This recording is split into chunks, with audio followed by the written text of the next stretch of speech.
Sports for you, Trail, JoJo. That's the main event of John. Fat putting this thing, huh? Run it back. We the fat folk, came to take the go. Take that. Walking hot, whole crowd on ho. Caribbean JoJo, West Coast soul. Go. Demonessa with the glare so cold. Sports for slam, Trail never fold. Main event John, headline that show. We the fat folk, came to take the go. Yeah. We the fat folk, came to take the go. Yeah. Sports for you, I'm the coach and the star. Calling out plays while I'm raising the bar. Suplex style when I talk on the mic. Every line land like I'm picking up a fight. Try the OTC, I'm the plug that source. Bring that heat like a full kind of sport. Step in the ring, you can feel that force. Whole crowd lean when I change. Caribbean mommy JoJo, spice too strong. Little wine on my walk, keep the night so long. Gold on my neck, sun kiss my tone. Whole front row yelling JoJo home. West Coast Demonessa, don't blink. Eyes on the belt, push you to the brink. Laugh when they talk, they don't faze me, boo. I'm the chill before the storm, rolling straight at you. Yeah. We the fat folk, can I take that gold? One flame. One flame. One flame. Say it with your chest, say the crew, say the gang. JoJo, that's the sports, John in the frame. Every time we step, whole world know the name. Fat four. Fat four, fat four. Let them know, let them know. Fat four, fat four. Let them know, let them know. Let them know, let them know. Yeah. Wait. Yeah. Let them know, let them know.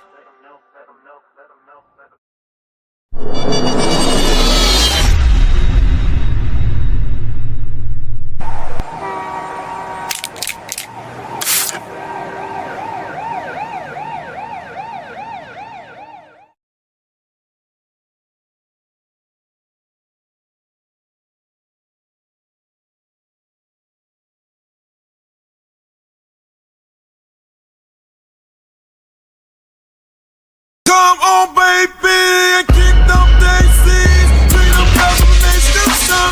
I want you to. Bring them girls from the nation do some. Everybody. Bring them girls from the nation do some. I want you to.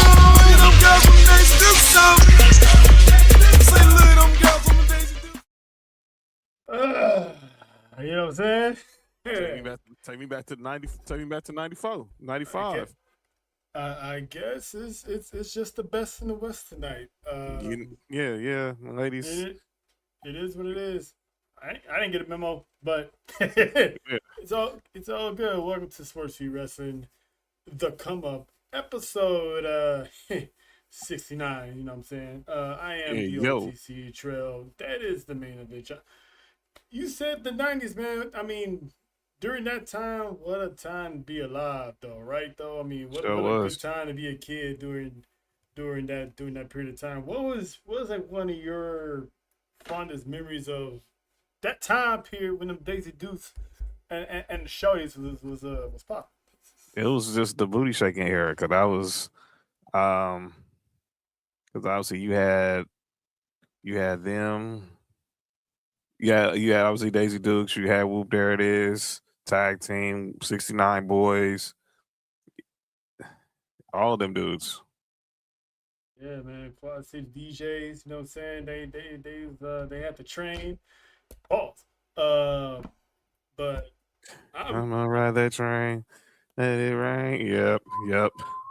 That I was gonna put that as the intro, but I'm like, they're not the same people.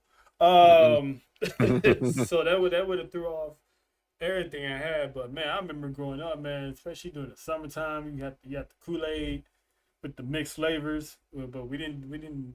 It was like my mom used to make like cherry and I think lemonade. Yeah. And then she actually cut up the lemon and put it inside the container with the Kool-Aid. So it was on popping, man. It was a good time indeed. Like I said, what a good era to be born in, because no internet, no laptops, no tablets, just basketball or outside bikes, all the way down to the street lights come on. You know about the street light rule, right, John? Oh, of course. You gotta be in the house when the street lights come on. That means get in the house. Yep. And if she got to come outside and you still outside, there's a problem. Yep. But shout out to the 90s. But Oh you yes, know, beautiful it was time. it's supposed to be about fun today. But before we get to the fun part of the show, we do gotta address the elephant in the room in the world of professional wrestling. Uh, you know, one of the people that helped raise us Mm-hmm. as cheering, um, Big Sexy, and I ain't talking about Raquel. Uh, I'm talking about Big Daddy Cool, Big Sexy Kevin Nash. He was in the news past couple of days. yes, he was. I mean, when the man usually speaks, people either like it or don't, but it helped careers like Raquel. He was critiquing her at one point. Some people didn't like it, but look where she is now. But this one was kind of, it drew mixed reactions from people because he was on, you know, talking about the character of Javon Evans. And I'm just gonna paraphrase it. He wanted Javon Evans to be more urban than a Bojangles. Mm.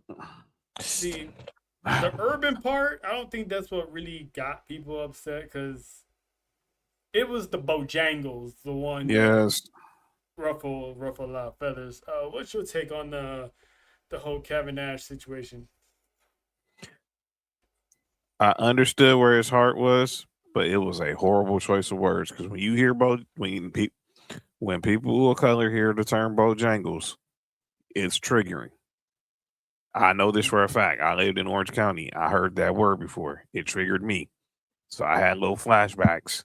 When I heard that word, I was like, because I remember one time one of my boys, he was black. He called me that. I was like, dog, don't do that. But then he did it around white people. And I was like, dog, do you know what the hell you doing? You supposed to be from our side of the turf? Right. That don't work. That don't work. So I know what he was trying, the message he was trying to prove, trying to get out, because he was focusing on Javon's creative. Mm-hmm. He just used bad messaging. And when you hear the term Bojangles, you're making it seem like Javon ain't black enough, or he's trying too hard, or he's trying to be black, or he's basically calling them a minstrel show. You that and Kev's smarter than that, man. He had a new, and you would think he had to know out of all people that though how triggering that word is, being an older white guy from Mm-hmm. Michigan. Come on, Mm. man. Mm-hmm. And it's when I first saw it, I mean, I you saw me in the group chat. I was like, I understood because I like to when I see stuff like this happen, I usually try to read the context where it's coming from before I overreact. Because the only thing I Mhm. saw was just that little clip. And usually all it takes is a clip to get people all riled up without watching the full thing or listening to the full thing. So I went back and I heard it and I read it. I'm like, okay, I see where it was going. And I told y'all the first thing I said was this is gonna have mixed reactions because Mhm. like it's when you're it's when you're not us, when you try to critique something, it's always gonna raise an eyebrow. Because people are gonna automatically assume you coming from a hateful place when in all actuality Kevin Nash is a former performer, multi-time world champion. He's seen talent come and go in his business. So he can say he knows what he's talking about. But yeah, that was something that he could have used a different term. But the one thing about Kevin Nash is some OGs they know when they're wrong. Mhm. So he did a follow up. He offered, an apology to Javon. He admitted that he used, poor choice of words, and he knew the word Bojangles was used in poor taste. So basically, he just wanted to see Javon Evans' talent get pushed, to the moon and back.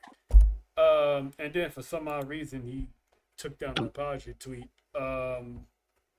which I don't know why you would put that down if it was a wholehearted apology. Why would you delete it? I didn't understand that either. Because now you're gonna have people thinking, were you sincere or did someone tell you to do that? I mean, I don't know if you saw where he responded to Kev on stage, and it was kind of smug how his response. Mm-hmm. But if you go on Kevin's on stage's Twitter, he kind of responded. He had the post. Kevin on stage got the kind of like what you had. He had the image posted, but he had a lot of stuff, some stuff blacked out, and then Kev responded, and I was like, "Oh man, Candace was good." And then Kevin posted something else, and then delete that too. It's like, mean what you say and stand by it. Don't, especially like I said, the apology. Why you post the apology then delete it? Yeah, I didn't understand that at all. It's like Kevin Nash is one of those guys that I never got any type of vibe from, because I don't want to give him that excuse of, oh, he's down with the culture, he's this and that. He always felt like he was down for the cause. He always felt. I mean, I know everyone brings up. I saw him on Twitter. Well, he thought because he wore FUBU jerseys, and he told the story how Faux Life came from Mac 10 and all this stuff, which he did. He told the story like the Faux Life came from. He admitted it came. He said it was West Coast hip hop was at the time was hot. Mac 10 had just came out with Faux Life. It was on his debut album. I would know because living out here, Faux Life was played in heavy rotation on the radio stations. Mm-hmm. And when WCW came to the Forum in Inglewood, which is Mac 10's hometown, that's all he was hearing was Faux Life, Faux Life. So that's where it came from. But Kev I didn't like him deleting it because now it makes me think, okay, are you really trying to be the smartest dude in the room right now? Or are you really sorry? But I gotta give because to be honest, he don't owe me and you apology, he don't owe the IWC apology. The person he owes the apology to is Javon. And you know what, see, this is why Javon Evans is called the young OG. Right. Because the man is young. He's barely, I don't think he's even reached club level yet. I think he just did. Just turned 21. But he carries himself like an OG. And he did a response, but the response was so smooth that he posted a clip of himself online. He's like, I apologize for being, the best that's popping. But the post, the words wasn't that made the loudest statement. It was the music he had in the background. Yeah. That made the statement. He had the old school NWO Wolfpack, which, man, that takes me back to as a child. And if I'm not mistaken, John, who was one of the founding members / leaders of NWO Red and Black Wolfpack? Oh, that would be one Kevin Nash. That'd be the man himself, Kevin Nash. So it's easy to say shots was fired in Kevin Nash's direction, but so subtle, so smooth. I loved it. It was. I did too. It made me proud. So big ups to Javon. The man has a bright future, and everybody in WWE managers probably saw that. It was like, well, damn. I ain't got to worry about him. He ain't gonna let us down. He ain't gonna let the company down. We can throw stock his way, so to speak. But big ups to Javon. Let's see what had a big week. Yep. Now, speaking of big weeks, SmackDown was pretty tight. You know what I'm saying? Mm-hmm. All I gotta say is, look, Nessa and JoJo ain't here, but I'm gonna say it on their behalf. Triple H, actually no. You know what? I'm gonna stall Triple H out today. Ryan Ward, sir. You owe S4UWrestling some cheddar. Yes. You owe some cheddar. Cut the check. I went on here. I don't know if it was last Wednesday or Tribal War Zone. I said when we was talking about the injury of Chelsea Green, this woman is too good. Not me and John both said this woman is too good. Yeah, To be on TV. Can't sit her down. I mean, on the bench, I should say. Exactly. I said, at least have this woman pull a Vicky Guerrero and have her roll up in a wheelchair doing something. And John A. Watson, what did they cook up on Friday night? She was Tiffany Stratton, who was in the match with Chelsea Green where she was injured, was walking backstage. And I forgot, did she have interaction with somebody? But she was walking, and Alba Fire accidentally pushes Chelsea Green, is pushing Chelsea Green in a fancy wheelchair. It was like a chariot. And she runs right into Tiffany Stratton. It was gold. It was gold. And it seemed, and it was perfect. It was perfect. It was perfect way. It was a perfect way. You couldn't have designed it any better. Listen, man. We hear. I'm convinced that somebody out there, somebody on the writing staff is going through wrestling podcasts week to week. Mm-hmm. And I think we just so happened they stumbled upon us by accident. Well, not by accident, but it's like, oh, what are they talking about? And they were like, that's a good idea. Because this woman was in a wheelchair. She I don't know how long she's gonna be out. Mm-hmm. But I died. I was like, wow. Because I remember you texted me the next day. Did you see SmackDown? Yup. I had to, man. I had to. I was like, dude, I'm assuming you saw that, right? Like you saw that, right? I saw that in real time. I was at home after we got done doing No Surrender. Shout to JoJo. After we got done doing No Surrender, I went back and I watched SmackDown before I went to sleep, and I was like, but I'll be damned. This is not the first time that's happened, but since we already addressed the elephant in the room and all that stuff, so now we can get down to, episode 69. You know what I'm saying? Yep. Well, there it is. And speaking of that number, I'm pretty sure we're all adults here. I'm pretty sure we all dabbled in the, and that particular number. Oh yeah. But this here, John, when looking back, it can't go untalked about. I lost it, dude. Pause. I lost it. I was like, well, what was that, man? Oh, man. Truth, man. Let's paint the picture real quick. So, actually, let me get this over here. Oh, boy. Truth. Truth and DP, they partners, it goes all the way back to when, they was part of the Judgment Day and Archie was officially part of the Judgment Day. Good times, by the way. Wepa.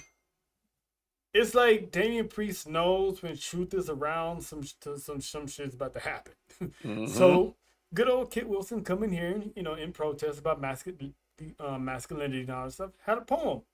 Oh boy. He did his poem. Archie was like, oh, that right there broke Damian Priest alone. It really did. The man acts like a child, but it's funny, you know what I'm saying? So he did his poem, and Archie was like, "Oh, that's good." So he cut his own little promo. Fires are blue, roses are red. You see what you see when Oba dropped Kid on his head, right? Uh-huh. The second half of that poem, I don't even think that was PG. The man was like, you lost your manhood. All I see is a camel toe. No, man. It's crazy you mentioned camel toes. Oh, man. Hey Camel man, toe.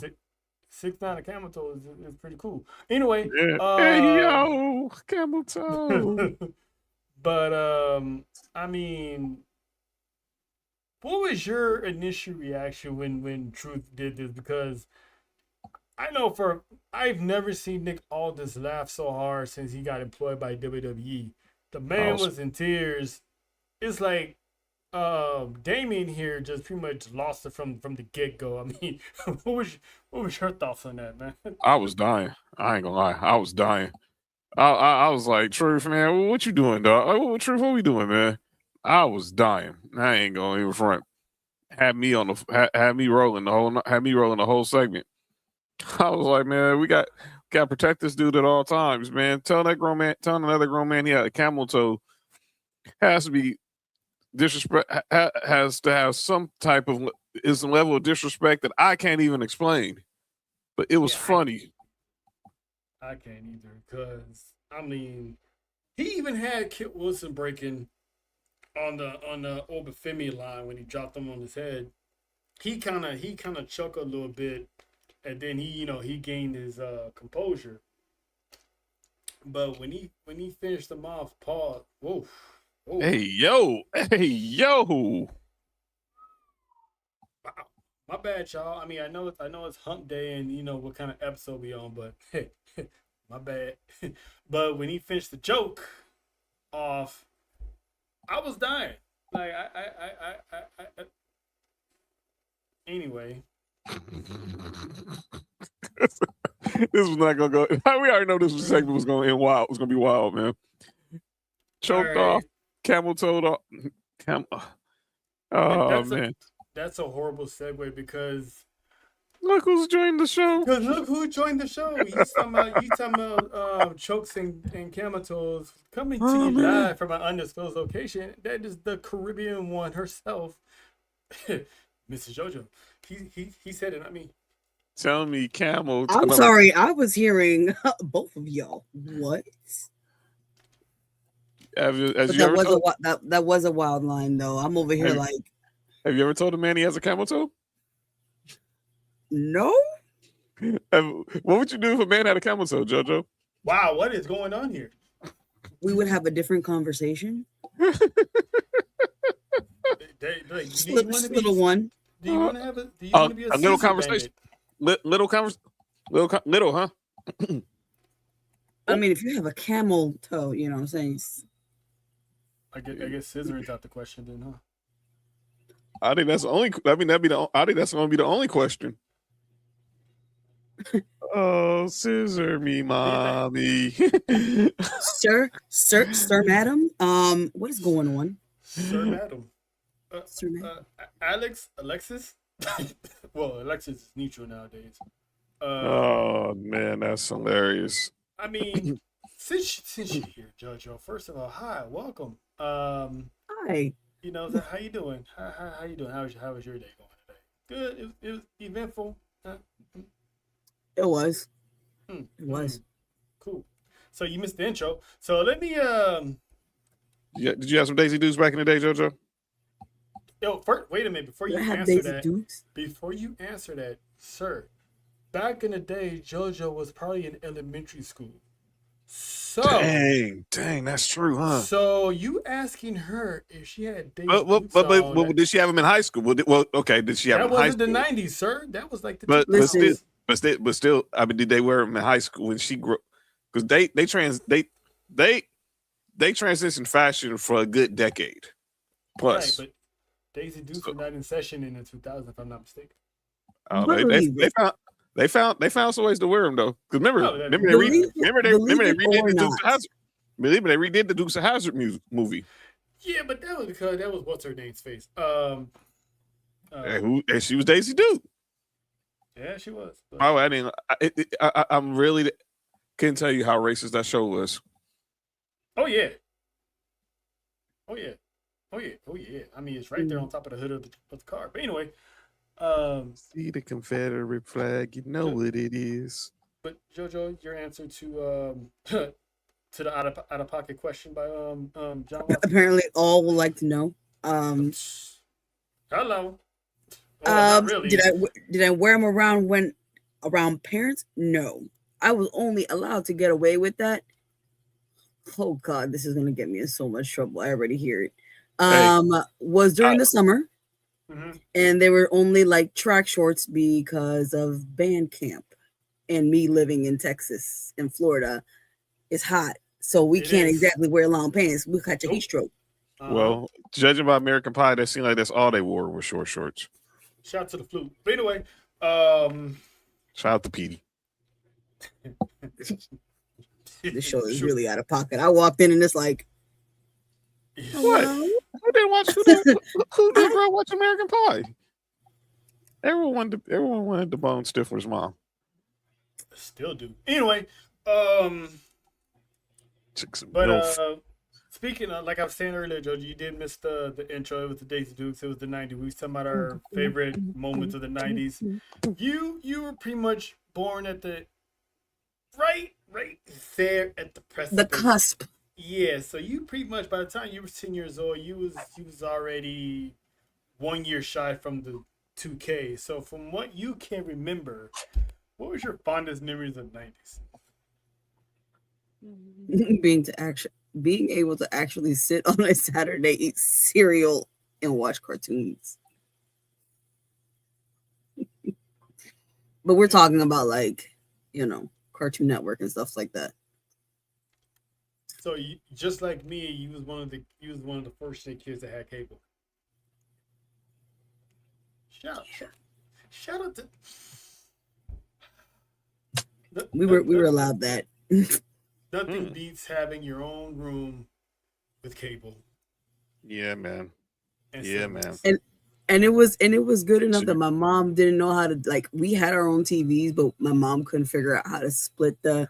I was like, don't worry, I got this. This is the only way we became engineers. We need one of those little split thingies to be able to split the wire into the rooms. Shout out to Skin and Max. Shout out to Skin and Max. No, that was not that. I can hear it. Yep, I can from other rooms. I can hear your I have brothers being called right now. Oh, I know. I was in the crossfire from one of your brother's tweets. But anyway, anywho, shout out to you. Shout out to JoJo. I mean, listen, man, if I ever run into a jam, I can call him my Terra twin. You know what I'm saying? Those were the days. Listen, man. You're right. Those are the days of the squiggly lines when he's trying to watch something he wasn't supposed to watch. Yeah. Shout out to pay-per-view. Yeah, pay-per-views were expensive back then. Oh, listen. I mean, right now, a pay-per-view from back then would be like a cost of a whole entire meal from Wingstop. Pretty much. Back then, they were like, what, $40? And parents trip over them $40. Yeah, sure did. Right? You gotta stay up late. Once every blue moon. Listen, I stayed up. Talk about you stayed up late till like 12, 1 o'clock in the morning. Talk about you were sitting next to the TV with the volume on like 1. Listen. Friday night, Saturday night was Little Trail night. Cause listen, I was well, never mind. I had Cinemax on one channel and Nickelodeon on the other. Switch real quick. So I hear it beating on the door. How come the volume is so low? Huh? I didn't want to wake you, Mom. You were sleeping. So listen, that all I'm gonna say is I didn't know there was more than one version of Gilligan's Island. What? They said Skipper, and that's what they meant. They skipped her, and Marianne was the same on the real show as it was on that show. I was like, all right. And with the squiggly line, they kind of look like aliens because it's like it was like half black and white, but they kind of try to throw the color in there. But you know what? Anyway, is there the Skipper too?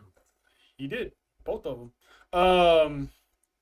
Is there a story you have from the 90s that anybody want to talk about? Oh man, Funny 90s, story, 90. hilarious story, getting your ass whooping story. I don't know. Well, 8th grade, I got caught 2 weeks before graduation. I got caught with my hand in her girl's skirt. Did you shoot her or something? No, No, just feel but like she did apparently. yeah, she did. She did. He comes JT, in JT. right when he gives his testimony. He comes in with the jingle. Whoa! Huh. This is Oh crap. my god. This is crap. JT has So been he's- silent. So he was definitely He was Demon Cactus Deacon Jack. Lon Jones real early. He was a baby yeah. deacon. Shout out to the Hey, I was in private school. Only Johns Jr. Yeah, I bet you was Yo. in private school. You know what I I'm saying? was. You know, privates. Yeah. I got shout out to the best private school in the world, Miracle Baptist Christian School. RIP. He was in private school listen, in the privates. listen. Wow. Yeah, I sure was. 8th grade. Christian Yeah. folks are the freakiest ones. I don't care what anybody tell you. Yeah. Um, I wasn't no Reverend Lonnie Love. I wasn't that bad. I ain't that bad. That he made us all. David Allen Greer set us all back a few years. Set us all back. speaking of reverence, real quick, RIP to JC Jackson, by the way. Yes, RIP to. You know, Dang, still Black I still gotta be careful. I did the Jamie Foxx Jesse Jackson impersonation. I feel bad for doing it, but it's gonna stay in infamy anytime I watch Booty Call. Let me first say that I was wrong, and then you know the rest. Go watch the movie, but go watch the movie. But just remember, I am somebody. I am somebody. The repeat was crazy in that movie. So I smacked my ass. I was like, well damn, well, hold on, Reverend. I was like, hold on, Jesse. I remember one time back then, like my mom used to record movies on the VHS tapes. You know, you put them in, you hit record when Damn. you know when a movie exactly. Oh Damn. yeah. Exactly. That's how old. Well, that's how more Ooh, advanced you're we are. You are dating some of us, and like for the people that don't know how old we are, thinking, "Oh, you guys are young." Yeah. Yeah. Exactly. What are VHS? Exactly. Boy. She used to watch Texas Chainsaw Massacre. So Oh no. she was recording it. Now, John, I'm pretty sure you know this for a fact. During that time, that's where Money and a Thing came out. Mm-hmm. The movie. I mean, not the movie. The music. The song. Whatever. Little Scrappy. What? You said Money in the Bank? No, Money ain't a Money. thing. No, Money in the. Okay, JD and Jay Z, right? Yeah. So I'm watching that in my room, you know, MTV, you know what I'm saying? Whoop. We all had the same type of remote, so my remote on my TV can do some damage on her TV. So she's recording. Yeah, you see where I'm getting at, JoJo. Oh boy. She's recording the movie, so it was at the end, you know, the credits going up and stuff like that. So you see the number come up 3-4, and doing the switches, the top down, string down, Money ain't a thing. She was like, "What the?" And I'm just dying laughing. She turns around, grabs the house shoe. Oh boy. So for the longest time when we had them tapes, when I used to go back and watch them, I fast forward to the end. I'm like, "Oh, there's my video." I miss the 90s. Jojo, you got anything you want to share? God bless the 90s. Yeah, you do. Pick one. I know you got a lot. Yeah. in the 90s, you know, I was a kid, so I was very guarded in those areas. You know what I'm saying? Now hit me in the 2000s. Then we got it. 2000s was high school. Yeah, that was a wild time too. Oh. That was a wild time too.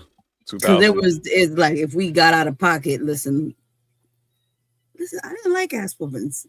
You know, I did. I left that to my brother because he got caught. Sorry, Mom. Oh, damn. Well, I say this. I didn't get many of those. Thank God. You set your brother up? You set your brother up a few times, huh? Huh? So you set your brother up a few times? No. I actually covered my brother a lot.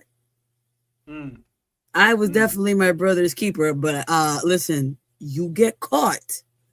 I know nothing.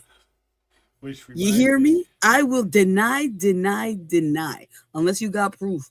And back then, we didn't have cell phones, so you can catch me. Nope. And not everybody had a little camcorder because even if you did, you still have to go get that bitch developed. And anybody got money to do that, you know? Damn, developing photos. Sheesh. I just did that the other day. I walked into Walmart and somebody was actually developing photos.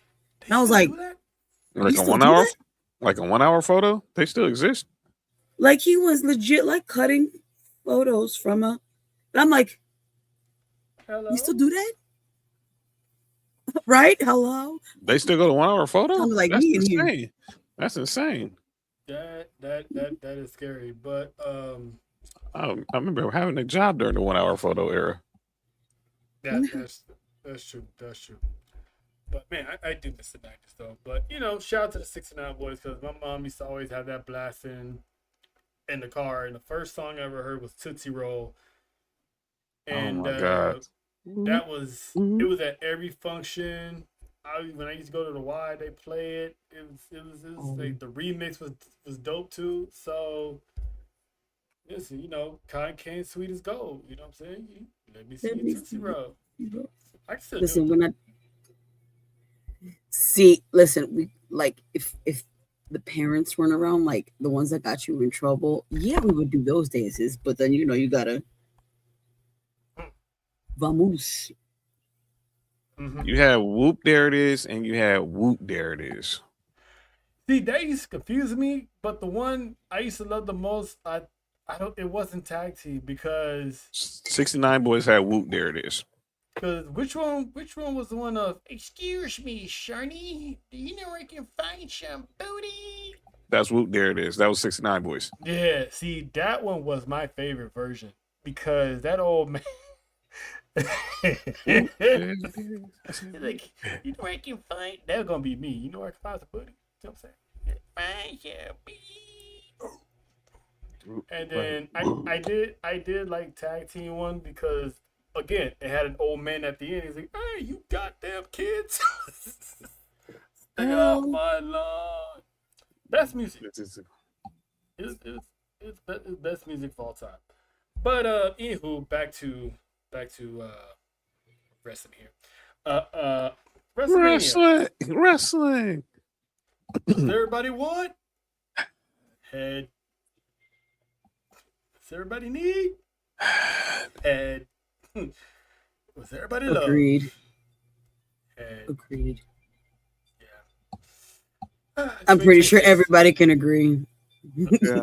You know. Yeah. Who doesn't love head? You know, Fat Force in the drop. But anyway, moving on. So Wrestlemania is coming up pretty soon, and what is the one thing I always say at the end of every show? You know, wash your ass. Exactly. So. Oh my God. So no, you heard that, DeMarco Farr? You heard that, DeMarco? It's cool, JoJo. You can sit this one out a little bit. Fellas, you love wrestling, I know. And hopefully you love to keep yourself clean. Please. But also don't forget the wipe because as of now, WWE is now in partnership with Dude Wipes. So when you meet, you know, the women of WWE, be professional, you know, be nice, be courteous, be gentleman-like, smell good, and now you can make sure you wipe your ass, and you ain't gotta worry about the toilet paper burn, because Dude Wipes is definitely where it's at. So they're partnering up. They're partnering up, so you're gonna see a lot in the near future of, you know, their logo designs at WWE events. And certain superstars are gonna be part of the branding, and one of them by which will be Dominic Mysterio, which is ironic because Dirty Dom is gonna be sponsored by Dude Wipes. No more No more little shredded pieces of toilet paper left No behind. more, no more little shredded pieces of anything left Get behind. get the mustache right, Dirty Sanchez. You know what I'm saying? Who? Anywho, so he's gonna be one of the superstars that's being sponsored. It's gonna be actually on his gear, preferably on Monday Night Raw and some PLEs. So, Ain't nothing more yeah, raw than that. Oh my god. you don't want to walk around with raw pants. You know what I'm saying? So keep yourself clean at all times. Drew McIntyre said it himself. You know, just keep yourself clean. Cause Please. hugging on these ladies, well, if they let you, hugging on these ladies, take a photo, and you smell like high heaven. It's like, listen, you got to smell good from head to toe, all the way down to your crack. That's right. Because when it's hot out there and you didn't wipe your ass, Please. Wipe it. Wipe it. Wipe it down. wipe it down. Hey, wipe it down. No. Wipe it down. Wipe it down. Wipe it down. But Please. yes, do us a favor, especially if we're standing in line. We ain't trying to. We Please make sure. Especially for you tall men and us short women that will be at those events. yeah. You know what I'm saying? Please make sure your hygiene game is right That's in Vegas, right. please. I beg of you. I forgot about that, Jojo. That you are so right. I mean, the little mamas ain't trying to smell what you had last night. That's right. You know what I'm saying? So seriously, be easy. You know what I'm saying? Let's get into some piece of news. Some news broke yesterday in the middle of NXT. That's right. My mama's Oh, pretty young thing over here, Michelle Parker. It was revealed that she suffered a neck injury in the brawl she had with Blake Monroe. And this pretty much was, I went back and this was the spot. She couldn't get the suplex all the way and literally landed on the top of her head. Mm-hmm. So she's going to be out, but she lived up to the kayfabe angle when she was on the show with Natty. And she was saying, busted open. She was like, giving props to Blake and all that stuff. And she's going to be back. But I don't know how long the injury is going to be. I don't know how long she's going to be out. But this is, like I said before, John, this is the worst time to get any type of injury is Mania season. And that includes NXT, stand and deliver season. Here's the question. I think people didn't pay close attention when Stone made that announcement. He announced first that she was suspended first for kicking that referee in the nuts. Mm-hmm. Then broke the news about the neck injury. And like you said, I saw the same interview she did with Natty and Dave LaGreca, and they was asking her about it, and she wouldn't say one word about it. She living up, keeping the angle alive. What up, Maria? Keeping the angle alive. I mean, but she admitted that yes, she did kick the referee in the nuts. What y'all gonna do about it? Yeah, because Jada Parker don't play. She says she's ready to carry the banner of NXT because half these women will get called up. The Soul Rukas, the JC James, eventually Fallon Henley. I'm pretty sure Kalani is gonna get called one of these days because she's been putting on some good work. Lola Vice is probably getting called up. So she said she's ready to carry that mantle. But do you think that it's not that bad? That's why she's kayfabing it, or is she just staying in character and not letting people know that she's legit gonna be out? Both. Hopefully she still does vignettes though. I think she'd be back. I think she's back by Vengeance Day, but she'll definitely be at Stand and Deliver. Or she'll be back when they got 4 shows between now and Stand and Deliver. Obviously, the show that was supposed to happen next week in ATL is going back to the PC. That's a loaded show. Mm-hmm. They got Vengeance Day. They're going to Houston on St. Patrick's Day, and then they go into the Garden at the end of March So I think she'll be back sometime between one of them 3 shows. And her and Blake Griffin are going to, I'm sorry, Blake Monroe. Wow. Still in All-Star Weekend mode. I trust me. What up, Kinsey? Her and Blake Monroe are going to beat the living crap out of each other. Trust me, I don't see Blake Griffin when I see Blake Monroe.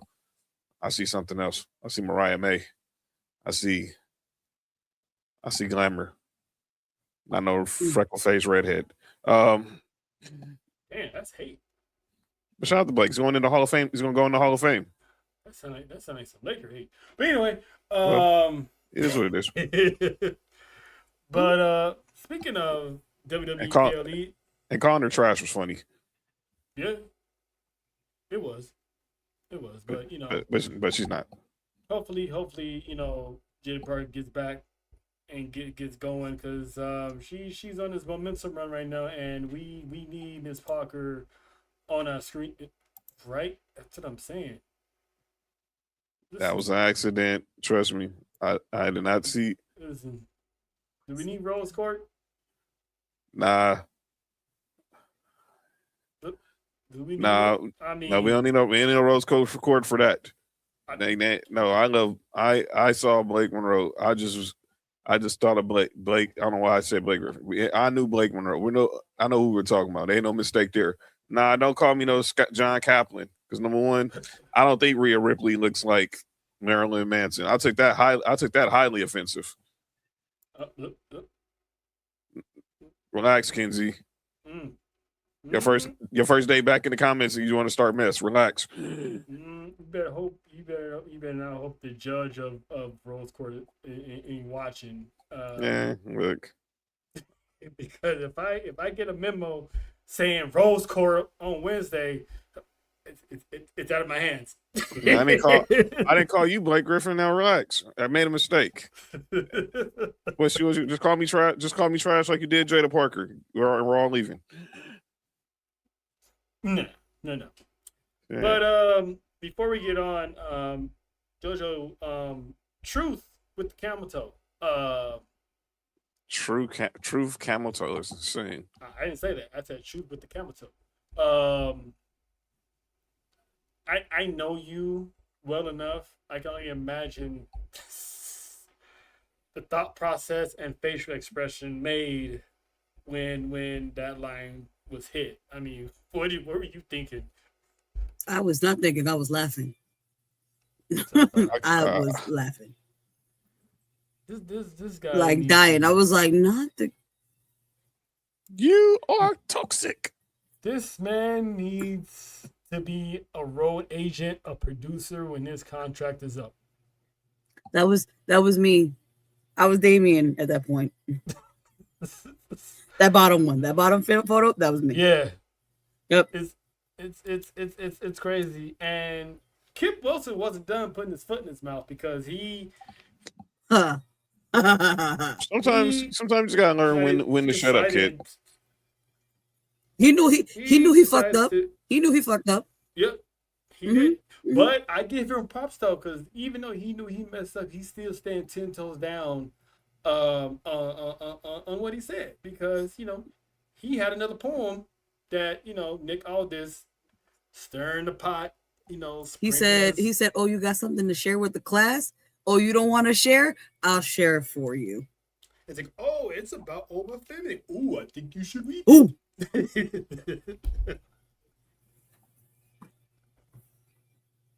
I love it. So he got a rematch with Obafemi. No, okay, cool. I just feel bad for that man though. Yeah, they gonna have a Rose Court on Friday. They address their issues. Oh well, yeah, it is because and if you notice, he was looking over the SmackDown contract when Kit Wilson. He was just about to put pen to paper, and he was just about to sign, and then Kit Wilson walk in and pretty much got himself a match again next week on SmackDown. That boy gonna be stretched again. Well, they'll think you have a camel toe. They'll definitely think you have a camel toe after that. Wow, getting stretched again is crazy. That's top work. Well, he said. Well, Truth said he had a camel toe, so you got to get stretched. Uh-oh. And once again, even the listen. Don't forget the dude wipes. Exactly, because you got a camel toe, you might as well just wipe the front too while you at it. But use a different wipe for each. Remember, front to back, front to back. Front to back. But if you got two, get all in the anus. If you got two sets of those though, you might want to wipe the back, throw it out in the way, and get another wipe the front. Because you don't want to have a streaker, So you go front to back. Yeah, but then you have to. Anyway, you know what? Y'all, they will call him Camel Toe Wilson. It'll be the Camel Toe Wilson challenge. Yeah. And this is where I just be like, I bid y'all adieu. But yeah. Welcome to episode 69. That's why it's called the Come Up. See, because we don't come down. I'm just you get what I was doing. You saw the vision I was doing, right? You listen. That's my guy. The comes up.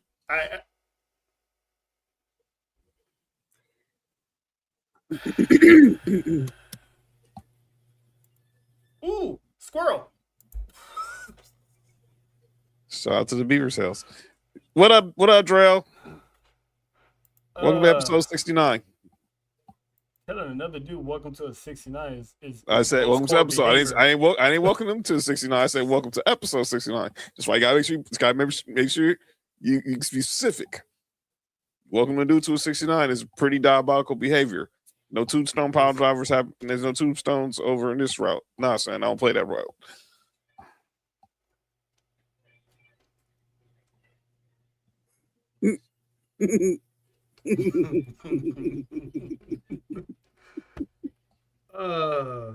John A. Watson, everybody. I'm here all week. Yes, pretty much. Pretty much. He is. But speaking of here all week, a new person is about to be at NXT. Yes. All week, every week, and that is the legendary. I don't know if you remember her, JoJo, but the legendary Jazz is now officially going to be a head trainer, coach of NXT down there at the Performance Center. These ladies are going to be in good hands with someone like her. She was one, I would say Jacqueline paved the way for women like Jazz. Yes. Jacqueline crawled and broke down barriers so Jazz could walk and beat down those doors because not said doors, not walls. During that time period of the Ruthless Aggression era, Jazz was she was like what part of the later part of the Attitude Era and the Ruthless Aggression era. That is correct. Mistaken. That is correct. She wrestled at WrestleMania 19. She was one of those, and she's from Louisiana, so you already know I gotta show love to a NOLA native. But if you don't remember her, Google her. The woman was a specimen. She was a great female wrestler. When everyone was after doing, bras and panty matches and stuff like that, she was out there just knocking heads. Yeah, knocking heads. Knocking heads. Listen, nope. Get a little bit more. Get a little more to drink on that one. Sip. Mm-hmm. Gotta stay hydrated. Take it to the head. Take it to the head. Take who to the head? Take whose head? What does everybody want? Head. Hey, you know what? I drink to that. Salute. Salud. Hi, Cody. Cody. Oh, Cody, you Say would hello. walk in on episode 69. Say hello to the bad guy, huh? Oh, you see, you raising Ramon, huh? There's a lot of people walking in here that's never been here. All of a sudden, on a 69 episode, they want to walk up in here. I mean, Hi, welcome. yeah. Listen, you forgot who we are, Drell. Did you forget who we are? Yeah, look, man. Just this episode alone was gonna be the opposite of toxic. Listen, Kiara asked me yesterday what we gonna do, and I straight up said I don't know. We never know. We just Yes. fly by the seat of our pants. Nah. or lack thereof. Hey, yo. Well, I mean, well, somebody. Well, I'll be clear. I'm not the one who's cheek the seat.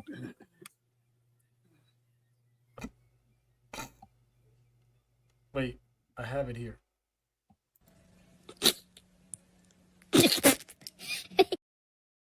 I need you to put that on the other one because I tried to look for it on Monday and damn it, man. Shit, that Caribbean came out right there. It sounded kind of Captain Kirk's. Damn it, Jim! Damn it, Jim! Like, oh no, damn it, man, give me my button. Spock, we have to go. Beam me up, Scotty. Hit him with the Ace Ventura. Shake it, whack, whack. But yeah, so in the news for once again we're gonna shift back to WrestleMania real quick. Last week they were actually in talks, having a little meeting regarding the ticket prices. And from what I heard, they're not budging on the Well, damn, I got excited. I was gonna say it's gonna be cheaper. Thank goodness. I mean, they still talking about it because I know for a fact they're not budging on the blacklisting, keeping people from having watch parties at those restaurants. I heard they're not budging on that one at all. Yes, pick me. Please let me go first. Please let me go first. That's so right. You know what? I'm going to here. I've been waiting to say this all week. So, everyone wants to blame this man. Everybody wants to blame this man right here. That is one Paul Levesque, one Triple H. Everyone wants to blame this man for what's going on with ticket sales, everything on the WWE. You want to criticize him for creative? Be my guest. Business-wise, he ain't the one. He ain't the one. These dudes are the one. They look like they would be the ones. This one in the blue jacket, that is Ari Emanuel. The one right here with the tie, that is Mark Shapiro. Those are the principal owners of TKO. By the way, Mark Shapiro was The Rock's agent. So if you want to, obviously, everyone wants to keep saying WWE. No, they don't ever want to put names to faces when everyone talks about TKO. Well, damn it, I am. Ari Emanuel, damn it, Mark Shapiro. Because people don't know what these dudes look like. Well, I'm showing you what they look like. These are the dudes you want to blame for if you can't go to WrestleMania and go to a watch party. It's these two right here. Public enemy number 1 and 2. Those are the dudes you need to look up. And also, seriously. And plus, people gotta understand too, if that story is true that they're second guessing Triple H, it's because Triple H is probably back there having a tug of war with the good people at TKO. That for sure. It is nothing anything else. And they're letting Triple H take the backlash from fans because fans are not smart enough or don't care to know the truth about what's going on with WWE, because WWE isn't killing the business. It's TKO not making it easy for everybody else to enjoy the business, because let's backtrack, because people keep saying, Vince McMahon would never do this. You want to know why Vince McMahon would never do this? Because WWE wasn't in debt. TKO is in debt. TKO uses WWE and UFC to try to pay off their debt. That's why ticket prices are through the roof. Because when me and John went to WrestleMania 39, the nosebleed seats were like, if I'm not mistaken, it was like 100 and something. The average ticket price, I saw it the other day. The average ticket price for WrestleMania 39 was $139. Listen, you realize if that price stayed the same for Vegas, we'd be in there for 2 nights? You know what I'm saying? Because it's people gotta understand it's TKO trying to get themselves out of debt. That's why the prices are being jacked up. It's not WWE. It's not Triple H trying to not care about the bit. It's those two guys that John was talking about. It was two stupid dogs. So here we go. WrestleMania. I'm gonna give you the last 5 WrestleManias. Average ticket price. WrestleMania 37, which was the COVID WrestleMania in Tampa, 170. Shout out to Tampa. Was on 170. WrestleMania 38, which was the first WrestleMania with full fans, in Dallas, 135. WrestleMania 39, which me and Terrell attended here in our city of LA, 169. WrestleMania. This is where the jump happens. WrestleMania 40 in Philly, average ticket price, $341. And then last year, WrestleMania 41 in Vegas, average ticket price, $635. And I think this year is going to be the same amount, if not $700. Listen, I wish I would pay WrestleMania 39 money all over again. Please. You know what I'm saying? Like 169. We pay what? I think we pay like 2 bills each for both. We pay like 2 bills a night for Saturday and Sunday. Come on, man. So it's clear that WrestleMania is still gonna be one expensive as hell, and more than likely we're probably gonna be at the crib watching it, or maybe somewhere with our peoples, watching it, and maybe we'll watch it all. If you noticed a lot during the commercials, not during Raw, SmackDown, saw even NXT, how they're trying to push those on location packages. They're trying to really push those. Well, if you want, you got a friend, for a group where you want to go to it could be a bachelor party or a family vacation. You try on location, and when I looked at it, I just looked it up for research purposes. They had one package for $6 but you get 4 2-day tickets. You get a 5-day pass to WWE World. You get an exclusive meet and greets. You get a lanyard, basically a bunch of stuff. So if the Fab Four wanted to go use this, we all just need to come up with 15 bands. And who's the one that's saying they're gonna have a party, a bachelor party? Exactly. But it's not even for a party. If you was just trying to if you just wanted 4 people to go, it'd be 15 bands a piece. Yeah. No. No. Or what was it? What did you say, Trell? What was that you said? What'd you say? I said I know. How about no? Yeah. Listen, my pockets hurt. If I had tattoos, they'd be crying right now. Shout the Dalton. I got 3. They shrinked and cried in the corner. Oh, tattoo shrink. Anywho, I have nothing on me that can shrink. So what?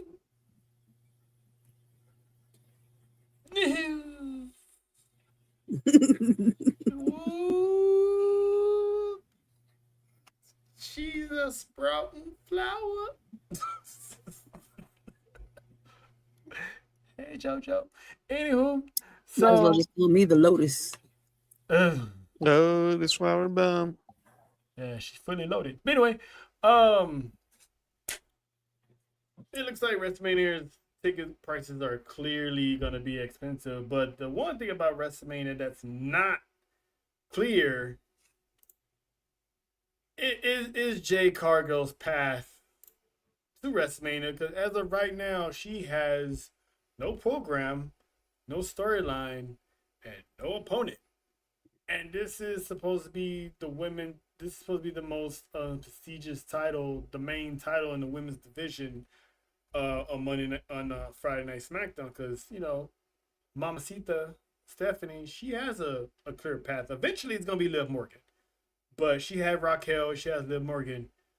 She has no one, and she's the WWE Women's Champion. So why isn't it she doesn't have anybody?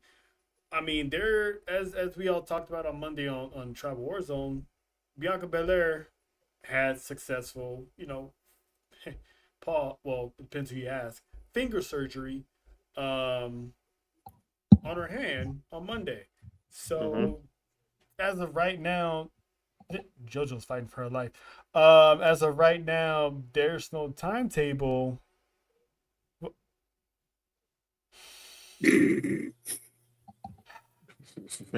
Fingering, huh?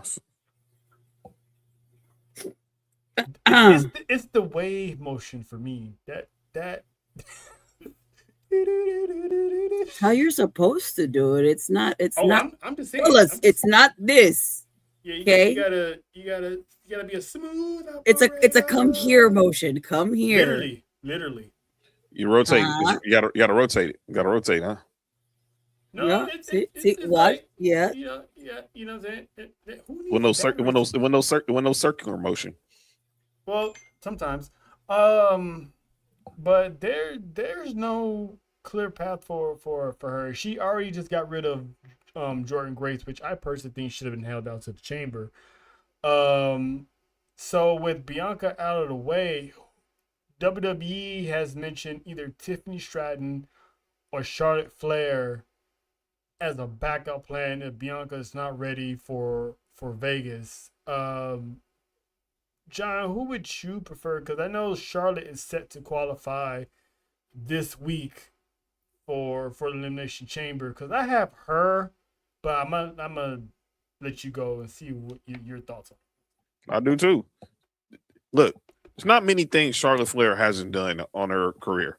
She's main evented WrestleMania. She's a 14-time champ. 2-time Royal Rumble winner.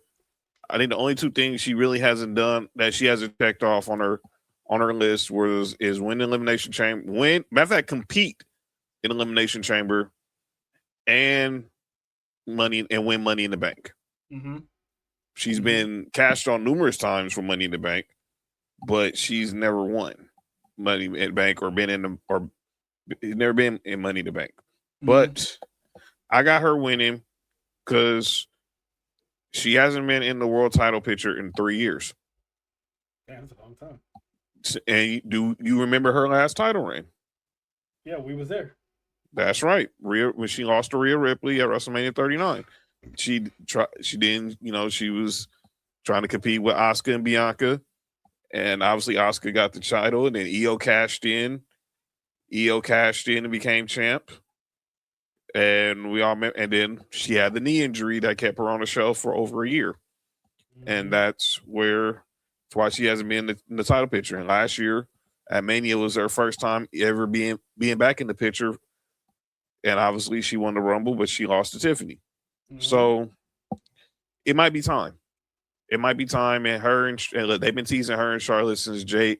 They've been teasing this since Jade pulled up that infamous episode of SmackDown, and she was like, "It's my pleasure." It's like it's gonna be. So now it's gonna be. Mm-hmm. And that's all I was about to get to. They've been picking her. I'm not picking her. They've been teasing this for well over 3 years now. And then they teased it once Jay won the title.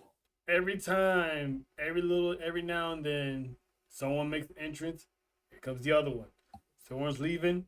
Here comes the other one. And since Jay's won the title, she's been having multiple interactions backstage or somewhere with Charlotte and Rhea Ripley as well. And let's not forget, Rhea Ripley did enter the chamber. She is going to be in the Elimination Chamber because she just qualified not too long ago. So they could. I always said Rhea was long overdue for a SmackDown move. So who knows? She could probably win the chamber and go on and face Jay. But I got Charlotte. David sees this from the beginning. But with Bianca coming back sooner rather than later, do you have Jay lose to Charlotte, or does Charlotte lose back to back? No, I think Charlotte loses, but well, if I'm reading what the tea leaves are putting out there, Bianca's going to be involved somehow in screwing Jade out of the title. If that's the way, if that's the angle they want to go, I believe we will see the EST in Vegas. It's just a matter of her what kind of capacity she'll be in, and eventually, and I think the Queen gets number 15. Tribal Chief, what's up with you, brother? Shout out to Devin. Woo! Midwest Tribal Chief in the building. Chi-Town. JoJo, your thoughts on these ladies, man? Who would you put against Jade if Bianca isn't healthy, if her finger isn't healthy yet?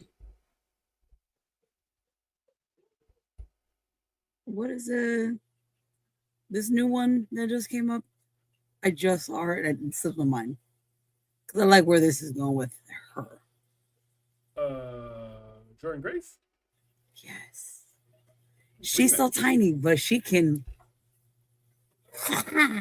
You know what I'm saying? That's why I call her the Joker. You resonate with her. That's the Juggernaut. Shout out to the little peoples. I see it. That's the Juggernaut. Shout out to JoJo finding people that she can get along with. I see you, madam. That's my twin. Hi, Destiny. I think Jay should at least have a match at Elimination Chamber, but I know they usually don't. Because they're finding out who's picking who for the championship. But I think by the time the chamber comes around, I think Liv Morgan's already gonna make her decision. So I think it happens Monday. I think it happens Monday. I don't know why they're dragging this out. By the way, Liv was local today. She was on Channel 5. Shout out to Liv. But I think they should already make that decision and at least have one championship defended on SmackDown. I mean, not on SmackDown, on Elimination Chamber. Because I know it's just going to be like the Royal Rumble. You have the two major matches. The women's probably going to kick it off. The men are going to end it. But there's got to be at least 2 or 3 matches in between. Well, we know the 2 match. I think I know why they're not doing that. They want this to be about the Brookses that night. There's the only reason why I think they're not adding no other matches. I think that's the only reason why they're not adding no other matches is because they're gonna make it about the Brook. Because it's gonna be about. So basically, this is all about the Brookses. The Elimination Chamber is gonna be a little Raw heavy. Yes. On the matches. Okay. Yeah, that's what it looks like. With the exception of the Chambers, I think that's it. Is it the only 2 matches are both Raw matches unless we find out something Friday night. And it's crazy that both of the Elimination Chamber matches are for the SmackDown titles. Yeah. Well, I mean, that's how I guess that's really how it played out. That's how it kind of played out because we all expect Liv's is gonna announce that she's gonna challenge Stephanie. I think she does it Monday in the A, or if she don't do it Monday in the A, she'll do it at Elimination Chamber.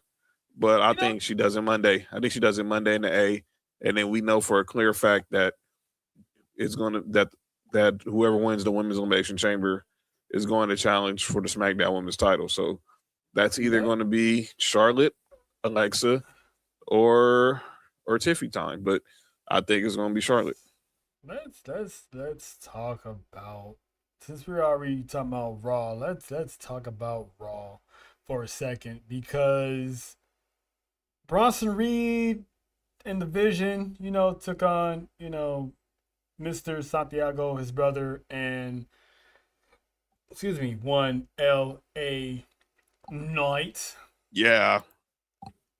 And, Big Jim got voted again. Stinks. But Logan Paul was, running his mouth like he always does, and he got curb stomped by the Masked Man again. So we almost got the reveal. They teased us to the max on Monday because we all sat here and thought we was gonna find out who it was because he was standing up there like Austin Theory was. So I still think we're probably gonna get the reveal maybe at Elimination Chamber. Hurry up, man. Seriously. Anybody got any new guesses who it might be, or are we all sticking to the same our same choices? I think we're all sticking to the same choices. Okay, so Grayson Waller, cool. But Obafemi showed up on Raw as well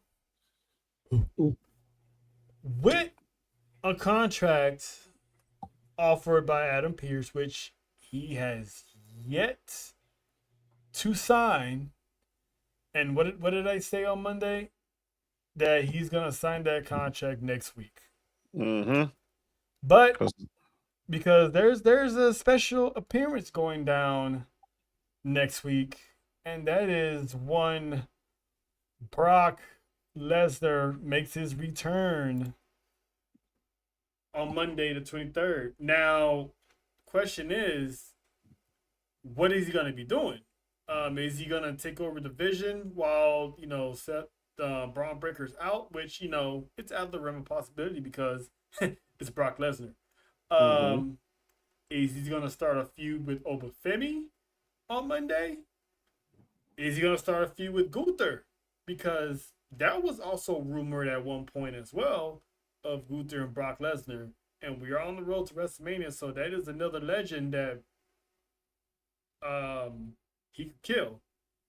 Or the last one, which is apropos, option D. Shout out to episode 69, by the way. He gets involved in the Elimination Chamber match. I'm gonna say this though, all of these choices are not out of the realm of possibility. Why? Because it's Brock Lesnar. What do you think, John? Which option you want him to go for, and which option you think he's gonna go for? That WWE is gonna have him go for. B. I think he goes for it's easy. This is an easy call for me. It's B. B. I can see C happening, but I see it later on down the line. But I think we go with B. I think it's B for sure. You got to go with him versus Oba. Him versus Oba. So I saw in the group chat y'all was having a discussion about option D. Yeah, I don't buy that one bit. Look, I'm gonna tell you this. There's evidence to back this up. What I'm gonna say when it comes to Brock Lesnar, nothing needs to make sense because why was Brock Lesnar added to the Money in the Bank match years ago and screwed over Mustafa Ali to win the briefcase? It didn't make any sense, but it was Brock Lesnar. There was another instance that I forgot that they added Brock Lesnar to something. I forget what it was, but I guess there was someone put out a thought that he can actually jump somebody, kind of like what Edge did, and force himself in to the Elimination Chamber. But I was with you on when you said this, Sean. How he's gonna have Brock Lesnar force himself in the Elimination Chamber and then lose? Right. If you're putting Brock Lesnar in the chamber, you're putting Brock Lesnar in the chamber. He entered the chamber in 22 after winning the Royal Rumble, just so he can walk into WrestleMania and become WWE champion. And we all remember the infamous F5, him F5 in theory off the pod. That was cool. And let's just be clear. If you're putting Brock Lesnar in the chamber, you're not putting him in there because we all believe that, most of us believe, and we're going to make our pick next week, but Cody's probably going to be the guy walking out of the chamber as the challenge Drew. But if you're putting Brock Lesnar in there, you're not letting him go here. He gonna take out Randy. He gonna take out Javon. He gonna take out LA Knight. Or well, he's taking out LA. That's the rumor where he would take out LA Knight so he can have his spot. He takes out Trick Williams. He takes out, and then what comes down to him, Bronson Reed, and Cody. Then he's gonna turn on Bronson Reed, and then he loses to Cody. No, you brought up a key element here that they might do that. So if the rumor is of Brock Lesnar and LA Knight at WrestleMania, there's no way Brock Lesnar's winning the Chamber if he takes him out. right? Anyway. Yeah. So either LA Knight comes in there, gets his lick back, or shout out to episode 69. Gets it back, or there's still a scenario where Brock Lesnar can still lose inside that Chamber match. Because again, these type of matches, you think you know something and you don't, because I still didn't think that Edge would walk in, steal Kofi's spotlight, and walk out World Heavyweight Champion. Mm-hmm. I didn't see Shawn Michaels screwing The Undertaker out, giving Chris Jericho the championship. So it's a high possibility it could play out that way if they're going that way. Or he doesn't enter the Chamber, but as a favor to Paul, he still takes out LA Knight. Mm. So instead of having 6 people, you're down to 5. And maybe just for shits and giggles, maybe throw in Theory or something just to fill that spot, because no one's gonna expect Theory to win. So that half of that can still play out. Right. I mean, but anytime you get the Brown Bomb bitches in there and they get butt kicked, it puts a smile on JoJo's face. So, and we like those. Yeah. We'll see what happens. But speaking of, we're gonna go back to Raw. You was mentioning Liv Morgan earlier. Good old Olivia Shanae Morgan. Shout out to you. I saw you down on channel. I saw you on channel 5 today, Liv. My Lord. She got Talking about torched. 69. Sorry. Welcome to JoJo's Penitentiary, where dreams are caged and hearts ain't free. No key, no way, no apology. Welcome to JoJo's Penitentiary.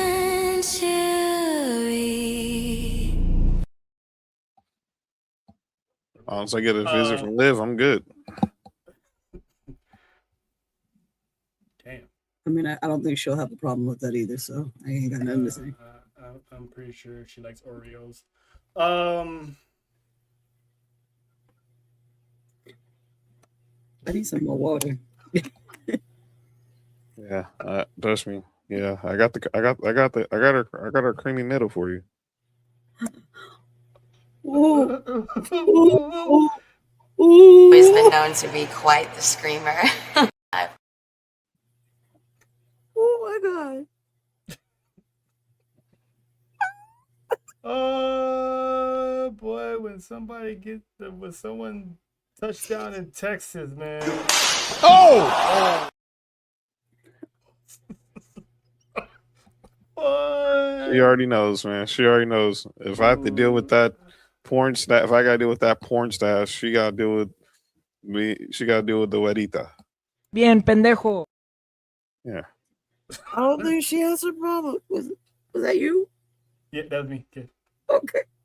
How about I say her name? Hold on a sec. Listen, she's gonna have a field day with washing this back. Listen. Wow. Horny jail for use. Are we talking about my Wow. penitentiary? I mean, it can play parts. There's that type of There's wing level. over there. There's a wing over there for that, and then there's the people who don't deserve it. There's underneath. You know what I'm saying? There definitely is. There's definitely is. You know what I'm saying? I need Stephanie over there. Anywho, and Raquel, death row. Not in mine. Thank you. Stephanie could be there.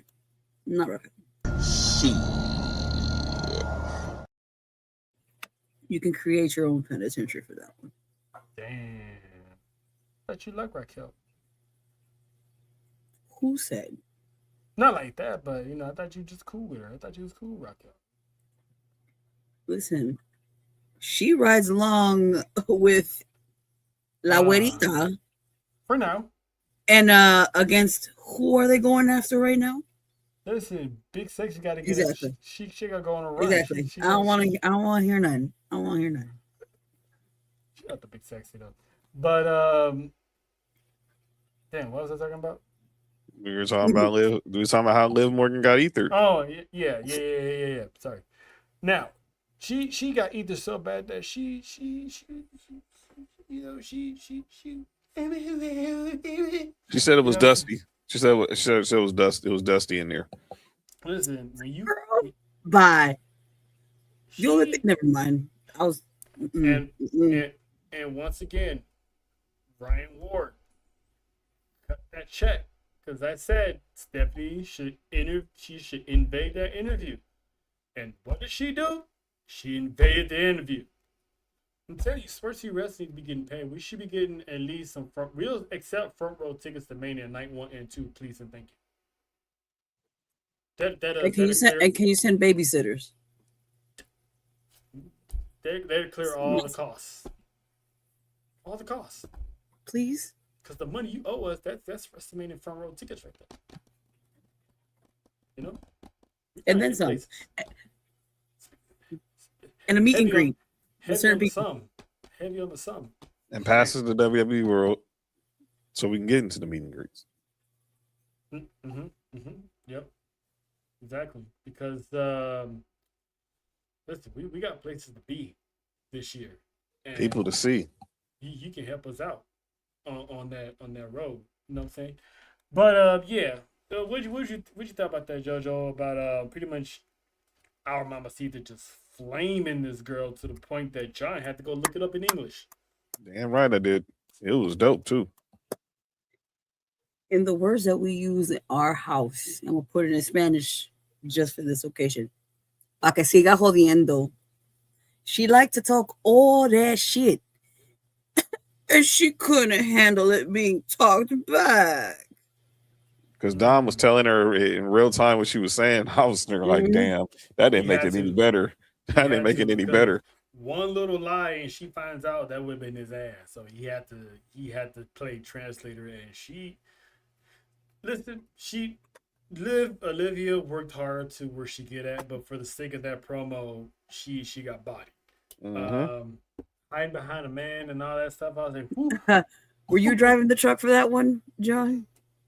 I didn't. She needed it. She look, man, and I'm saying this, I love you, Liv. Can't be doing the crying angle too many times. You did it the last time when Dom told you he had no part, he wanted no parts with you. And now you're doing it because you got ethered by La Pineda. It's only some, and you the one who tell people they don't like it. And you're the one who says that if you don't like it, you can cry. You can cry about it. Well, that's exactly what you were doing on Monday, Mama.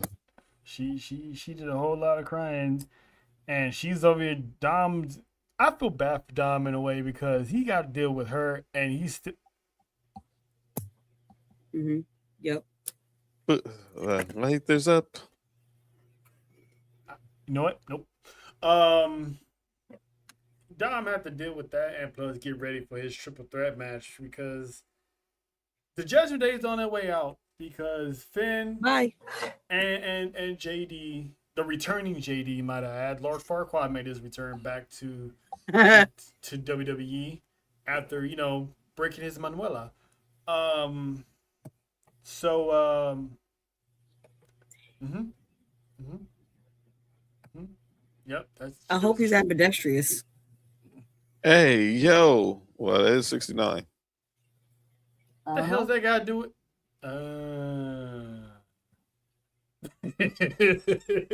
Touche. Touche. But yeah, they was arguing because they had a prime moment to jump one Phillip Brooks, and Finn Balor was like, nah, we're not doing that. So obviously CM Punk's getting into his head about does he really need the Judgment Day. So poor little Dom Dom was just sitting there like, hey, what about me? Because he had a triple threat match featuring him. Listen, do you not know us? Anyway, he had a match between himself, Gunther, and the young OG, the all-star himself, Javon Evans. And, he didn't have any backup, so he lost. Shout out to, the Go-Go Mexicano Dragon Lee for stopping Gunther from winning. Because we were sitting here thinking, how the hell Gunther is not going to win this match? Because we didn't have him going into the chamber because he's on this legend killer mode right now. So why would he go to the chamber and not win? So I like how they did that. But Javon Evans, that kid's amazing. Not bad, young, not Mr. Bojangles. Damn, you just have to go there, huh? But that kid is on the road to greater things, and the fact that he's gonna be in the Elimination Chamber, you already know a good thing's gonna be popping when he steps foot in there. I can see that man just going like Spider-Man, just going from one pod to the next, jumping off. If Montez Ford being in the Elimination Chamber years ago is the indication, Javon Evans is about to go ape shit. No pun intended. Oh yeah, he's gonna do some crazy stuff. But so WWE also, they pretty much confirmed the first half of the year in PLEs. And this one might have the Fab Four kind of busy. Because Elimination Chamber, it's going to be on the 20th of February. Watch along, of course, join us. Vengeance Day in March 7th. And then, of course, WrestleMania weekend and Take Stand and Deliver. All in the 18th and the 19th. Highly recommend going to a Stand and Deliver. It's a must see. It's a must see. That's dope. That's priority number one because one, they're cheaper. Yes. And you can upgrade your seats. For free, by the way. Shout out to Brian. May 9th, Backlash hits Tampa. And we know somebody in Florida. We sure do. So somebody from the Fab Four might be in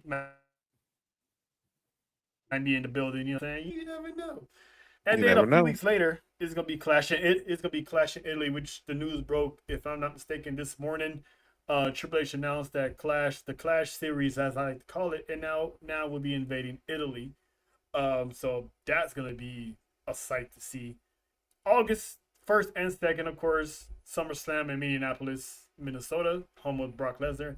And then September 6th, you're gonna have Money in the Bank in New Orleans. Mardi Gras, Beads, Bourbon Street. Sounds like a group. Boobies. Yep. Did you say boobies? Yep, I said boobies. So did. That sounds like a group photo. That sounds like a group trip. Show your boobs. Show your. We would get banned right now. This is gonna be you if you do that. Boobs and beads. Boobs and beads on Bourbon Street. Shout out to Jerry Springer. Anyway, Jerry. No, if you notice, there's 2 months that are missing from this schedule, and that is June and July, because usually that's Money in the Bank season, right, of the summer. But as you can see, it was moved to the fall. So I'm guessing between June or July, that's gonna be a Saudi show. I believe so. I believe they did say that there's scheduled for 2 more Saudi shows this year. So I'm just gonna go out on them and say one of them is probably gonna be Crown Jewel, Mhm. unless they do that after September. But yeah, that's why I like to call it the Fab Four calendar because at least three, four of those PLEs we may be in the building for. Yeet. If not all of us, one of us for sure would be in the building. You better So believe it. you ain't gonna tell him, especially in Florida, you ain't gonna tell him who's gonna run into who down there. And you know, shout out to the Miami boys. Shout out to Midas. You know, shout out to the good people over there at the dungeon. Hi, Natty. You know what I'm saying? It's us. You know what I'm saying? You know, Fat Four, S4U Wrestling. You know, holla at us one day. But yeah. So, but on SmackDown, things wasn't looking good for our boy Sami Zayn here. He was in the triple threat as well, qualifying between him, Cody, Rhodesia Rhodes, Ranisha, whatever Money calls him, Ranisha, Codisha Rhodes, or something like that, and Big Blood himself, Jacob Fatu, and once again, Drew McIntyre. He pretty much told Sammy he wanted him to win. I saw right through that because I knew what he was gonna do. Took Jacob out, tried to take Cody out, but Cody was like, He became Super Saiyan, so now Cody has the name Super in front of his name, like John Cena used to do back in the day. But John, you remember? I think it was last year. What was one of the biggest feuds involving Cody Rhodes last year? I see it was Cena. What was one of the biggest feuds for Cody outside of Cena? Mm-hmm. McIntyre. Almost. You forgot about Kevin Owens. Oh, that's right. That's right. Beginning maybe because it bled in to 24 and 25. Okay. Yeah. So Kevin Owens had a big thing against Cody Rhodes. And who took Cody Rhodes' side in all this? Sami Zayn. His good friend Sami Zayn. And then pretty much basically Drew McIntyre tried to help Sami Zayn, but Sami Zayn did the right thing. And good old Homelander, Hydra, Captain America, Cody Rhodes took advantage of it. So based off of this, are we finally gonna get a crash out Sami Zayn? I think there's no. I mean, what else is there left for him to do? You're not going to the chamber. Your WrestleMania future is in question. So somehow you gotta get there by hook or by crook. Because this photo tells something to me that he's looking like, damn, maybe Kevin Owens was right about Cody. So we can get a heel Sami Zayn. And I mean a good heel Sami Zayn. I'm all for it. What you think, Joe? Agreed. It's about time. It is. Because I've been saying that underdog story is getting a little too old and a little too stale. John, you think it's about that time for Sammy to not be this goofy heel, but now it's time for him to put his big pants on and actually do some damage on that roster? Absolutely. Stop BSing and get it done. Because if this is any indications, he might have a good year in 2026. Because Wrestlemania is going to be in Saudi in 2027. So if he goes on this run, he might go as a heel. Or at least more edgier, since some people don't like to use heels and stuff. Joe, so you think that look he gave Cody at the end was yep. He realized that, damn, this motherfucker stabbed me in the back. maybe Kevin Owens and his conspiracy theories actually made sense. It's always the people that you think don't make no sense, but then when something happens, you go back and reflect and be like, damn, dude was right. But before we get to what we get here to, John, is there anything else you wanna that I didn't go over that you wanna talk about real quick? That women's tag team match. Oh, the one that ended in no contest? Yes. Jesus Christ. I mean, EO putting Nia Jax to the table was not on my bingo cards. Sure wasn't on mine either. I give you that. How you loving the ladies down there, JoJo? Do you think the women's division is finally stepping up? Indeed. Like, see, JoJo. They are. Never know. Did you see what? Might see JoJo down there as a manager. Let's start with management. Ladies and gentlemen. Yes. That's the down there you were talking about. Okay. Oh, I mean, never mind. You know what? Nope. You're not baiting me. But anyway, no, JoJo. You're not going to do that. But let's now you gotta do the laugh. I know you heard it. I did. Now you gotta do the laugh. Nope, you gonna do that? Not yet. Okay, I'm gonna get you one of these days. Well, y'all ain't ready for that laugh. I know I am because I heard it. That was like that needs to be done. That needs to be done live. But without any further ado, let's just get into it. This is what we doing. We doing this? What we doing? I made this song. You like it or what? How about new? Well, you was really dancing, huh?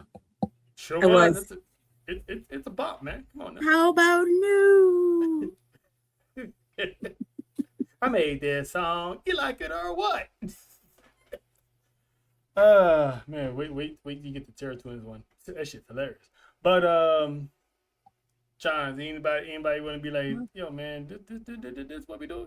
All right, look, man, I ain't trying. Look, man, I love love. I'm all about love. But Raquel, what the hell are you doing being the third wheel on Valentine's Day with Liv and Dom? This is what we doing, right? What we doing, man? Hey, I was Liv. Okay, still. Stay home. In the words of Martin Lawrence, you could Dom. You got the setup. You had all the guys bring the tables and the flowers and the Dom Perignon out there.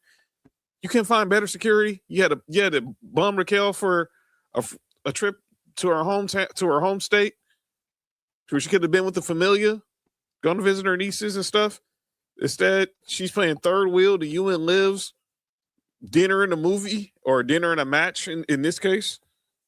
Get the bleep out. Raquel, come on. I know you could have called somebody. Anybody. You did not have to be the third wheel on Valentine's night with Liv and Dom. I felt sad for the girl. Damn. Put her out there on Front Street. On side note, John, we got invited to round 1 by Minx, by the way. I saw that. We may look into that since it's gonna be in a big opening location. Yes, I know exactly where round it's at. 1 with the big opening is wild. Shout out to episode 69, the come up. Jojo, you got anything you wanna call out, ask, what the fuck are we doing here? This is what we doing? Not today. I see. Minus the Liv and thing is we doing. You gonna cry? You gonna cry in the car? She gonna cry. She gonna cry in the car. There you go. That should just what you be doing, and internet too. But I know all about that. Trust me. All right, so John knows how much I loathe these damn lists that Oh boy. these Ooh. people be coming out with top 10 this, top 10 that, grades this all. WON came out with a list, which first of all, this list alone is disrespectful to everybody on this list, if you ask me. But they had the top 5 worst commentators in WWE. Oh, not in WWE, in professional wrestling. Number 5 was Tony Schiavone. First of all, Tony Schiavone is pretty hilarious nowadays, and he goes all the way back to WCW. That man deserves respect. Vic Joseph is the only one I give you because I'm not a big Vic Joseph fan. Michael Cole, someone should be ashamed of themselves to have Michael Cole at 3 because Michael Cole's been a voice of WWE since JR took off. He deserves respect because the man's been funny as he had a time in his life. Pat McAfee at number 2. I get people don't like Pat McAfee, but the guy is hilarious. But the one I don't understand is Booker T was voted the worst television announcer ever. And the fact that this is Black History Month and this list was made in the first place, shout out to Booker T because he responded to this list and saying that he's only supposed to have that NXT gig for only 3 months. And that 3 months turned into 5 years. So clearly this man is doing something right. And I don't know what the hate is with Booker T because a lot of people down in NXT who are still there or graduated benefited from their entrances because of Booker T. Trick Williams, for one. I mean, Trick Williams getting on the love of the entrance basically came from Booker T. Doing the what? I like it. But I think that's a little mad disrespectful to have that man voted number 1 as the worst announcer, because I don't believe that, because that man is Booker T is so hilarious. Can it be like a little bit annoying at times? Yeah, that's his shtick. He's supposed to be annoying, but the dude is funny. John, I mean, that's kind of cold blooded what they did, Book. Well, can I just back up everything you said with one infamous clip? Uh-oh. Shout out.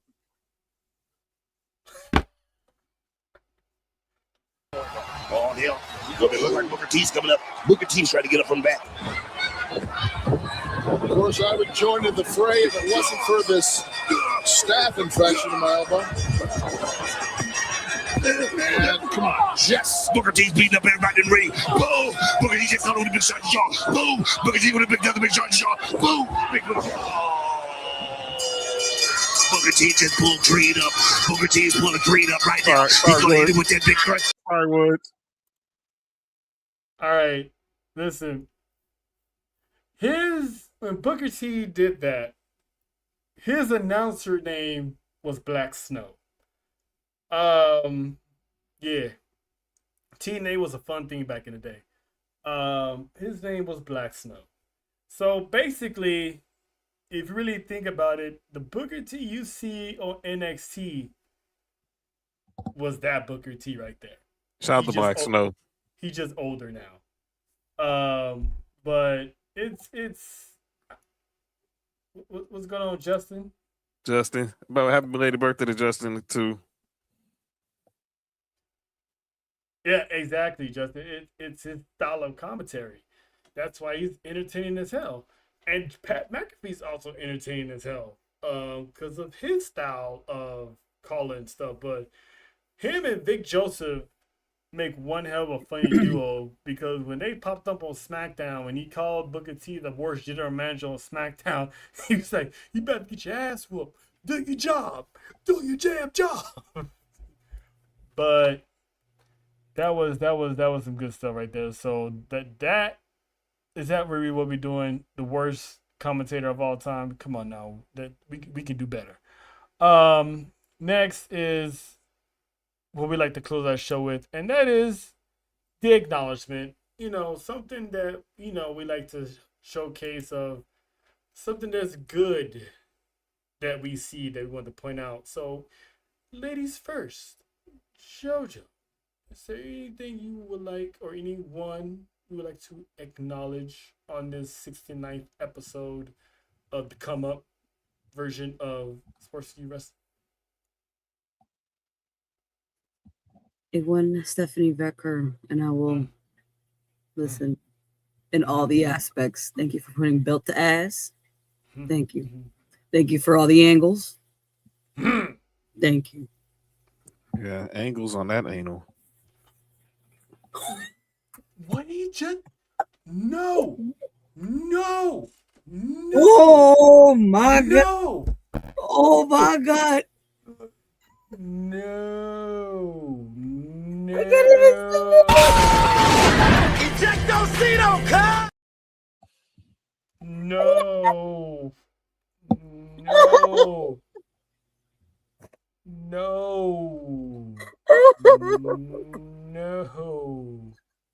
What I do?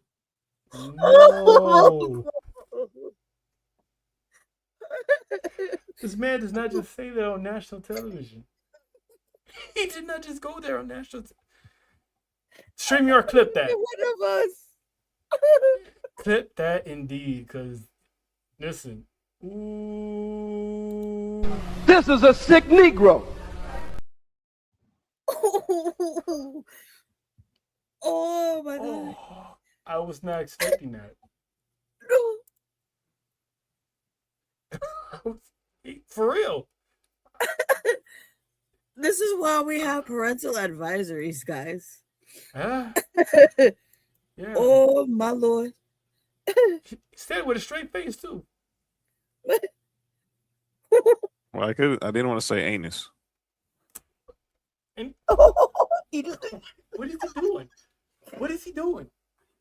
What is he? Where's Nessa? God. She will be sick this week.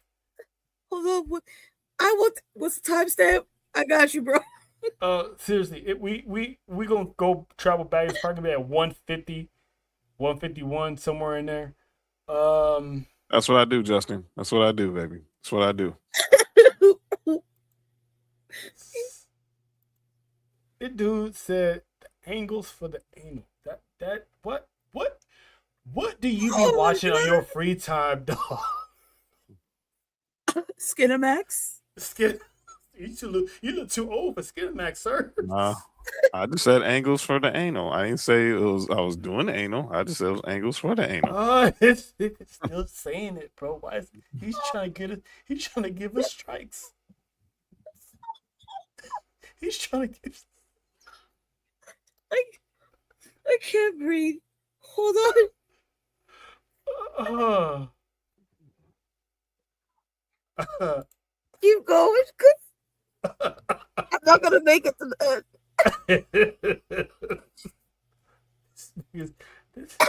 What is wrong with this man, man? This is the deacon, by the way. Hello?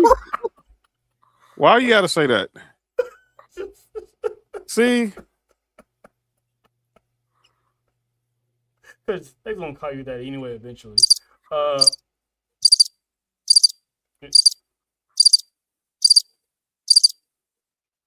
It wasn't a joke though.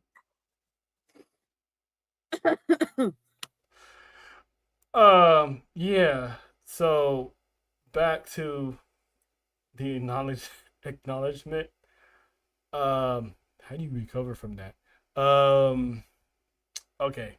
So it's kind of weird because that's actually a crazy segue. So when you have, I'm gonna ask JoJo this. When you have a main one and a side piece. Oh no. Sometimes this is not gonna end right. how do you handle that situation? Like, how do you treat them the same? Not that type of situation, but do you treat them the same, or they're separate No, you status? don't treat them the same. In the words of Right. Pinky, he had a wife and a girlfriend on the. He had a girlfriend and a wife on the side. Not this is not that I recommend that you But have. if someone out there dabbles in that type of chicanery, Like they know about each other, kind of thing. actually, sure. Sounds But like a polygamy. it doesn't matter if they knew each other or not. It's like you treat your main as the main would be treated, and you treat the side piece on the side piece level. I would Yeah, you like can't be treating. I would like to acknowledge one Dominic Mysterio for understanding the assignment, because on SmackDown he had a date with his side piece and gave her nuggets. This man took his wife to a nice restaurant for Valentine's Day. That ugly ass Padre shirt. Look Say he's wearing a T-shirt to a date. That ugly ass Padre shirt. They some young people, you know what I'm saying? They people, no, they don't really care.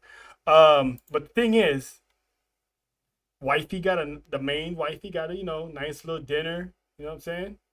Side piece And got this one got nuggets. cheated to the dollar menu for chicken And nuggets. side chick got nuggets with some sparkling cranberry cider with his face on it. Ooh, not the cranberry cider. You can't even get the alcohol.